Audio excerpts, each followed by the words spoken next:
नमस्कार मित्रों, स्वागत है आपका एक बार फिर आपके अपने YouTube चैनल अथर्व एकेडमी में। दोस्तों, ये हमारी दिल्ली पुलिस कांस्टेबल के लिए प्रैक्टिस सेट की 18वीं क्लास है, जिसके अंतर्गत हम देखेंगे करंट अफेयर्स, साइंस, कंप्यूटर एवं जीके जीएस के कुछ काफी महत्वपूर्ण प्रश्नों को।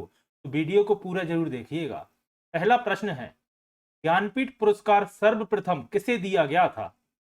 ऑप्शन दिए गए हैं जी शंकर कुरूप को, सुमित्रा नंदन पंत जी को, श्रीमती आशा पूर्णा देवी को या पन्नालाल पटेल को। तो याद रखिएगा, ज्ञानपीठ पुरस्कार सर्वप्रथम दिया गया था जी शंकर कुरूप जी के लिए। इसके अलावा ज्ञानपीठ पुरस्कार से एक प्रश्न और आता है कि इसकी शुरुआत कब हुई थी? तो याद रखिएगा, वर्ष 1961 में ज्ञानपीठ पुरस्कार की शुरुआत की गई थी और 1965 में पहला ज्ञानपीठ पुरस्कार जी शंकर कुरूप को दिया गया था।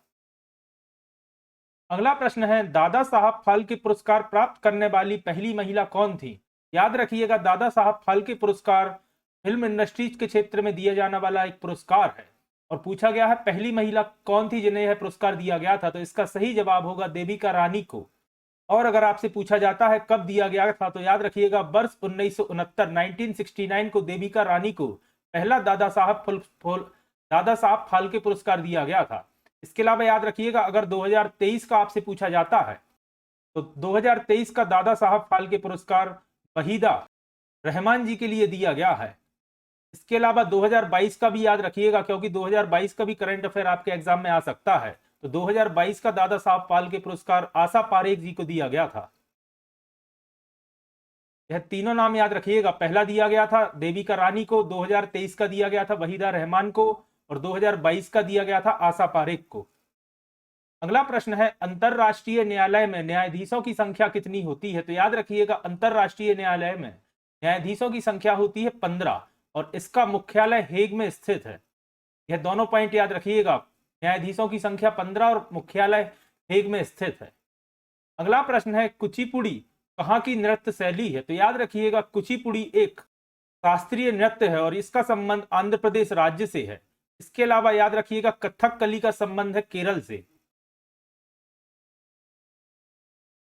तमिलनाडु का शास्त्रीय नृत्य है भरतनाट्यम। कर्नाटक का लोक नृत्य है, याद रखिएगा, यक्षगान। और याद रखिएगा, यक्षगान एक लोक नृत्य है, ना कि शास्त्रीय नृत्य की इसकी श्रेणी में लिया जाता है और यक्षगान का संबंध कर्नाटक से है। और आंध्र प्रदेश, जैसा कि अभी अपन ने डिस्कस किया, कुचिपुड़ी शास्त्रीय नृत्य आंध्र प्रदेश से संबंधित है। अगला प्रश्न है, मुस्लिम लीग ने किस तिथि को प्रत्यक्ष कार्यवाही दिवस के रूप में घोषित किया था? तो याद रखिएगा, मुस्लिम लीग ने और मुस्लिम लीग की तरफ से मोहम्मद अली जिन्ना ने 16 अगस्त 1946 को प्रत्यक्ष कार्यवाही दिवस घोषित किया था।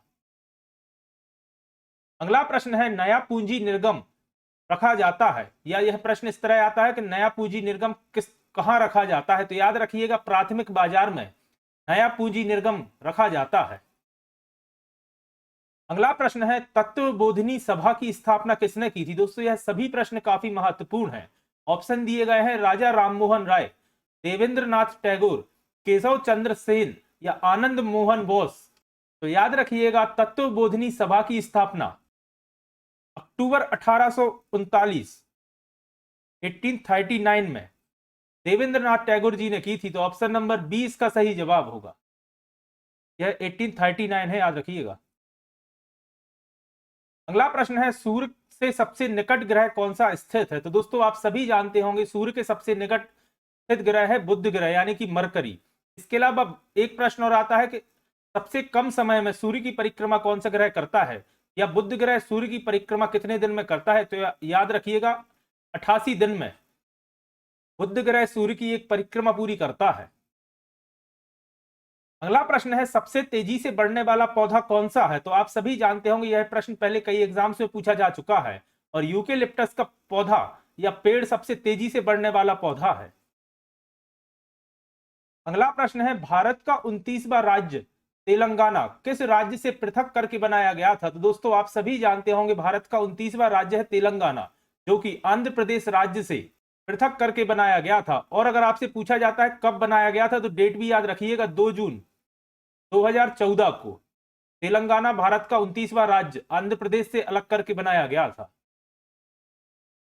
अगला प्रश्न है, भारतीय संविधान के किस संशोधन द्वारा प्रस्तावना में दो शब्द समाजवादी और धर्मनिरपेक्ष जोड़े गए थे। तो याद रखिएगा संविधान संशोधन 42वें के तहत दो शब्द जोड़े गए थे संविधान की प्रस्तावना में, समाजवादी एवं धर्मनिरपेक्ष। और याद रखिएगा यह 1976 में जोड़े गए थे, तो इसे अधिनियम 1976 के नाम से भी जाना जाता है। संविधान संशोधन 42वां 1976, याद रखिएगा।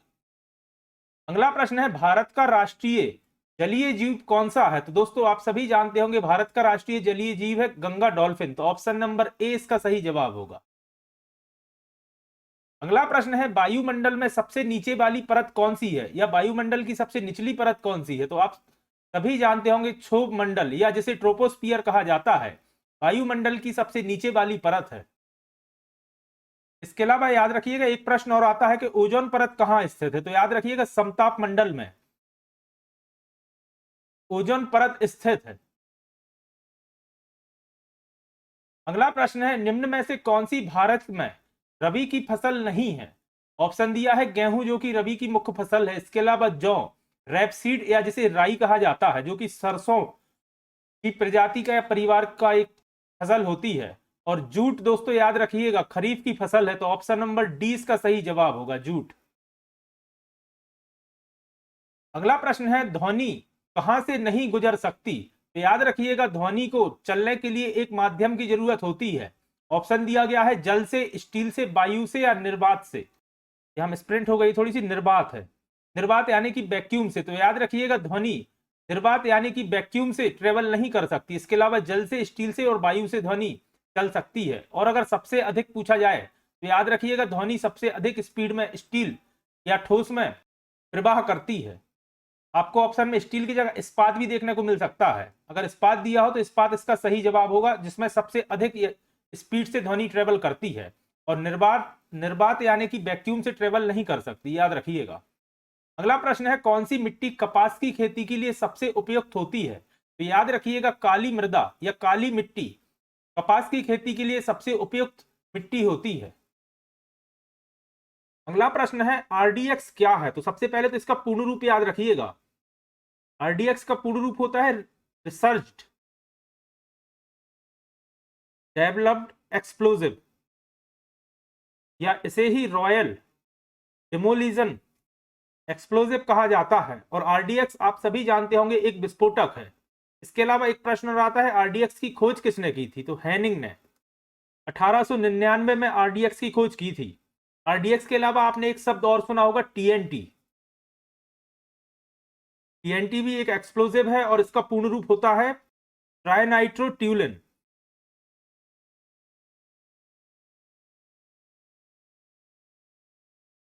अगला प्रश्न है नायलॉन क्या है? तो दोस्तों याद रखिएगा नायलॉन पॉलीएमाइड होता है। तो ऑप्शन नंबर ए इसका सही जवाब होगा। अगला प्रश्न है परमाणु के नाभिक में क्या होते हैं? तो मुझे लगता है इस प्रश्न का जवाब आप सभी के पास होगा, तो आप इसे कमेंट बॉक्स में इसका जवाब दीजिएगा। परमाणु के नाभिक में क्या होता है? ऑप्शन है प्रोटॉन, प्रोटॉन तथा न्यूट्रॉन, इलेक्ट्रॉन, प्रोटॉन तथा न्यूट्रॉन, या न्यूट्रॉन तथा इलेक्ट्रॉन। अगला प्रश्न है निम्न में से कौन एक अस्थायी कण है? तो याद रखिएगा न्यूट्रॉन एक अस्थायी कण होता है। तो ऑप्शन नंबर सी इसका सही जवाब होगा। अगला प्रश्न है मानव शरीर में वृक्क किस तंत्र का भाग है? वृक्क का मतलब होता है गुर्दा, या जिसे आप किडनी के नाम से भी जानते होंगे। और गुर्दा या किडनी उत्सर्जन तंत्र का एक भाग होता है। इसके अलावा ऑप्शन है पाचन, श्वसन या तंत्रिका। तो याद रखिएगा गुर्दा या वृक्क या किडनी जो भी आपको एग्जाम में पूछा जाता है, यह उत्सर्जन अंग का उत्सर्जन तंत्र का भाग होता है। अगला प्रश्न है विद्युत अपघटन के लिए प्रयुक्त पात्र क्या होता है? तो याद रखिएगा विद्युत अपघटन के लिए प्रयुक्त पात्र होता है voltmeter. Option number C इसका सही जवाब होगा। अगला प्रश्न है धुआं क्या है? ऑप्शन है ठोस का द्रव्य में विलयन, द्रव्य में द्रव्य का विलयन, ठोस का गैस में विलयन, या गैस का द्रव्य में विलयन। तो याद रखिएगा धुआं ठोस का गैस में विलयन होता है। तो ऑप्शन नंबर सी इसका सही जवाब होगा। इसके अलावा अगर गैस का द्रव्य में विलयन का आपसे ऑप्शन पूछा जाए तो इसका ऑप्शन होता है जो सोडा वाटर होता है। सोडा वाटर गैस का द्रव्य में विलयन होता है।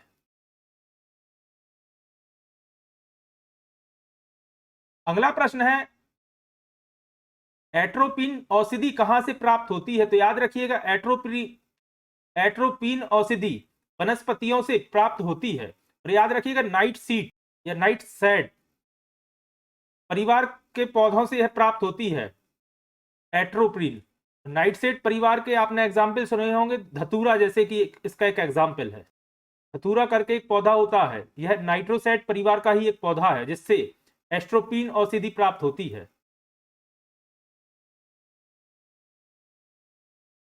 अगला प्रश्न है, गोबर गैस में मुख्य रूप से कौन सी गैस पाई जाती है? तो आप इसका आंसर सभी जानते होंगे, लेकिन याद रखिएगा गोबर गैस में मीथेन तथा कार्बन डाइऑक्साइड का मिश्रण मुख्य रूप से होता है और इसमें लगभग 55 से 65% मीथेन गैस पाई जाती है और 30 से 35% कार्बन डाइऑक्साइड गैस पाई जाती है। तो इसका सही जवाब होता है मीथेन। लेकिन अगर आपको ऑप्शन में मीथेन नहीं मिलता है तो याद रखिएगा कार्बन डाइऑक्साइड भी 30 से 35% पाई जाती है गोबर गैस या बायोगैस में। ऑप्शन नंबर डी इसका सही जवाब होगा मीथेन। 55 से 65% तक मीथेन पाई जाती है बायोगैस में। अगला प्रश्न है, रासायनिक दृष्टि से चीनी क्या है? चीनी यानी कि शक्कर। तो याद रखिएगा सुक्रोज होता है चीनी। अगला प्रश्न है, किस राज्य ने पार तापी नर्मदा परियोजना को रद्द कर दिया है? दोस्तों करंट अफेयर का प्रश्न है और याद रखिएगा पार तापी नर्मदा परियोजना को गुजरात राज्य ने रद्द कर दिया है। नर्मदा नदी मध्य प्रदेश की सबसे लंबी नदी है, याद रखिएगा, और भारत की 5वीं लंबी नदी है जिसकी लंबाई है 1312 किलोमीटर।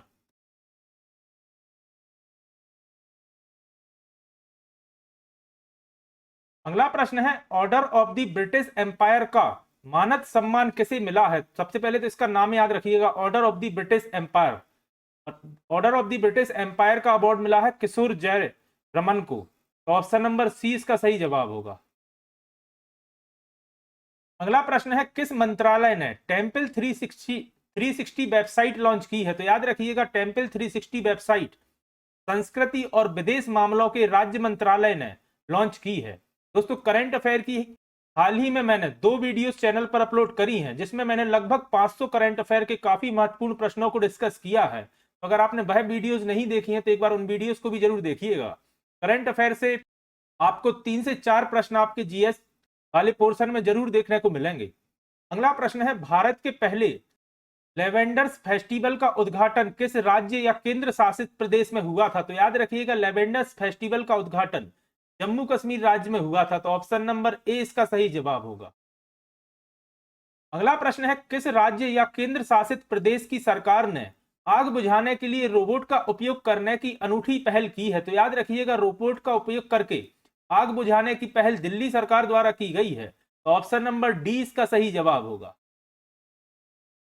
अगला प्रश्न है, जापान में आयोजित क्वाड लीडर शिखर सम्मेलन में भारत की तरफ से किसने अध्यक्षता की थी? तो याद रखिएगा क्वाड लीडर शिखर सम्मेलन में प्रधानमंत्री नरेंद्र मोदी ने भारत की तरफ से अध्यक्षता की थी। तो ऑप्शन नंबर ए इसका सही जवाब होगा। अगला प्रश्न है, आईसीसी महिला विश्व कप 2022 का खिताब किसने जीता? तो इसका सही जवाब होगा लगातार 6वीं बार ऑस्ट्रेलिया की टीम ने। तो ऑप्शन नंबर 20 का सही जवाब होगा। अगला प्रश्न है, अग्निपथ प्रवेश योजना का संबंध किससे है? ऑप्शन है खेल, मेडिकल, सेना या उद्योग। तो याद रखिएगा अग्निपथ प्रवेश योजना का संबंध सेना से है। तो ऑप्शन नंबर सी इसका सही जवाब होगा। अगला प्रश्न है, किस राज्य ने मुख्यमंत्री उद्यम क्रांति योजना की शुरुआत की है? तो याद रखिएगा मुख्यमंत्री उद्यम क्रांति योजना की शुरुआत मध्य प्रदेश के मुख्यमंत्री शिवराज सिंह चौहान ने की है। तो ऑप्शन नंबर 20 का सही जवाब होगा। अगला प्रश्न है, रूस द्वारा यूक्रेन पर हमले के दौरान विश्व के सबसे बड़े विमान को नष्ट किया गया था, तो उसका नाम क्या है? तो दोस्तों उसका नाम था AN-225 मारिया। याद रखिएगा विश्व का सबसे बड़ा विमान था और रूस यूक्रेन की जंग के दौरान इसे नष्ट कर दिया गया था। अगला प्रश्न है, भारत सरकार ने यूक्रेन से अपने नागरिकों को निकालने हेतु कौन सा मिशन शुरू किया था? दोस्तों काफी यह न्यूज में और ट्रेंडिंग टॉपिक रहा है और भारत सरकार ने ऑपरेशन गंगा या मिशन गंगा की शुरुआत की थी रूस यूक्रेन युद्ध के समय यूक्रेन से अपने नागरिकों को वापस निकालने के लिए। अगला प्रश्न है, किस अस्पताल ने भारत में सर्वश्रेष्ठ निजी अस्पताल का पुरस्कार जीता है? ऑप्शन है मेदांता अस्पताल गुरुग्राम, अपोलो राजश्री अस्पताल इंदौर, आदित्य लाइफलाइन दिल्ली या संजीवनी अस्पताल मुंबई? तो याद रखिएगा मेदांता अस्पताल गुरुग्राम ने भारत में सर्वश्रेष्ठ निजी अस्पताल का पुरस्कार जीता है। अगला प्रश्न है कौन सा राज्य भारत का शीर्ष सब्जी उत्पादक राज्य है? तो याद रखिएगा भारत का शीर्ष सब्जी उत्पादक राज्य है उत्तर प्रदेश। तो ऑप्शन नंबर सी इसका सही जवाब होगा। अगला प्रश्न है टाटा ग्रुप ने किससे प्रतिस्पर्धा करने के लिए सुपर ऐप, इसका नाम था टाटा न्यू, लॉन्च किया है? तो याद रखिएगा टाटा न्यू एक ई कॉमर्स ऐप है और ऑप्शन दिया है अमेजॉन, फ्लिपकार्ट या जियो मार्ट। तो उसका सही जवाब होगा उपयुक्त सभी। या यह प्रश्न इस तरह भी पूछा जा सकता था कि टाटा न्यू क्या है? तो याद रखिएगा एक ई कॉमर्स ऐप है अमेजॉन, फ्लिपकार्ट, जियो मार्ट की तरह। अगला प्रश्न है सरस्वती सम्मान 2023 से किसे सम्मानित किया गया है? तो याद रखिएगा सरस्वती सम्मान 2023 से शिव शंकरी को सम्मानित किया गया है। एक्चुअल में ये 2022 का सम्मान था जो कि 2023 में शिव शंकरी को दिया गया है और सरस्वती सम्मान बिरला ग्रुप द्वारा दिया जाता है, यह भी याद रखिएगा। इसके अलावा याद रखिएगा 2023 के लिए जो दिया जाना है उसकी घोषणा कर दी गई है। तो डॉक्टर संजय अलांग जी को 2023 का दिया जाएगा, लेकिन 2023 में अभी 2022 वाला दिया गया है शिव शंकरी जी को। इसके अलावा 2021 का राम दशरथ मिश्रा जी को दिया गया था, याद रखिएगा। पुरस्कारों से भी काफी प्रश्न पूछे जाते हैं और बिरला ग्रुप द्वारा दिया जाता है। अगला प्रश्न है संयुक्त राष्ट्र सभा ने किस देश को मानव अधिकार परिषद से निलंबित करने को मंजूरी दे दी है? तो याद रखिएगा संयुक्त राष्ट्र सभा ने रूस को मानव अधिकार परिषद से निलंबित करने को मंजूरी दी है। रूस यूक्रेन युद्ध के कारण रूस को इससे हटा दिया गया है या मंजूरी दी गई है अभी। अगला प्रश्न है किस राज्य में सरहुल महोत्सव मनाया जाता है? तो याद रखिएगा सरहुल महोत्सव झारखंड में मनाया जाता है। तो ऑप्शन नंबर डी इसका सही जवाब होगा। इसके अलावा ऑप्शन देखिएगा केरल, उड़ीसा और तमिलनाडु भी ऑप्शन में दिए गए हैं। सही जवाब है झारखंड। अगला प्रश्न है किस राज्य में अपना हाल ही में सी ऑटो स्टैंड स्थापित किया है? तो दोस्तों सी ऑटो स्टैंड आंध्र प्रदेश राज्य में स्थापित किया गया है। तो ऑप्शन नंबर 20 का सही जवाब होगा।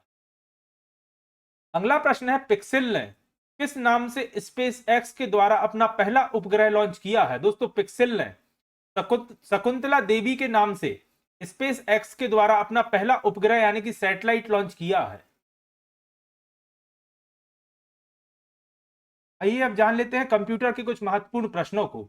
और दोस्तों कंप्यूटर की भी सेपरेट प्रैक्टिस सेट की लगभग मैंने 3 से 4 क्लासेस चैनल पर डाल रखी हैं, तो उन्हें भी एक बार आप जाकर जरूर देखिएगा। पहला प्रश्न है इधर है open office. Open office presentation में कंट्रोल प्लस डब्ल्यू किसके लिए इस्तेमाल किया जाता है? तो याद रखिएगा कंट्रोल प्लस डब्ल्यू का उपयोग किया जाता है क्लोज विंडो के लिए। तो ऑप्शन नंबर सी इसका सही जवाब होगा। अगला प्रश्न है माइक्रोसॉफ्ट एक्सेल इनमें से कौन सी फाइल एक्सटेंशन होती है? तो दोस्तों एक्सेल की एक्सटेंशन पूछा गया है, तो .xls होती है। एमएस एक्सेल की एक्सटेंशन .ppt आप सभी जानते होंगे पावर पॉइंट की होती है। अगला प्रश्न है ओपन ऑफिस प्रेजेंटेशन में समय एवं तारीख डालने का क्रम क्या होगा?